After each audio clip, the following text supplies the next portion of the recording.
Patuloy na iniimbestigahan ng Quezon Municipal Police Station ang isang karumaldumal na insidente ng pananaga sa bayan ng Quezon, Palawan, kung saan isang babae ang tinaga umano ng sariling kapatid.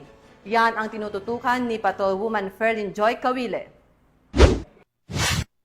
Isang babae ang sugatan matapos pagtatagain ng sarili nitong kapatid sa Purok Lupang Pangako, Barangay Alfonso 8, Quezon, Palawan, nito lamang ika-8 ng Hulyo taong kasalukuyan.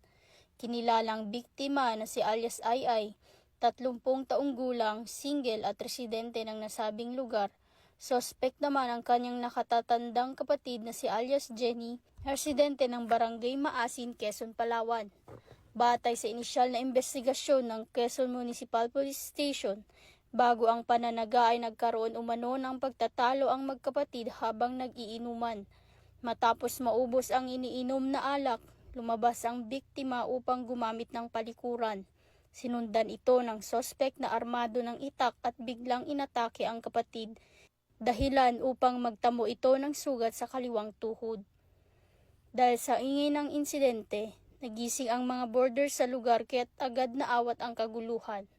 Tumakas ang sospek matapos ang pananaga habang mabilis namang naisugod ang biktima sa Quezon Medical Hospital para lapatan ng lunas.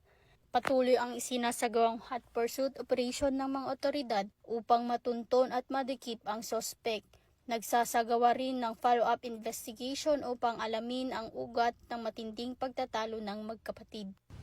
Mula dito sa Calapan City, Oriental, Mindoro, ako ang iyong PNN correspondent, Patrolwoman Ferlyn Joy Cawile, alagad ng batas, tagataguyod ng Balitang Pulis.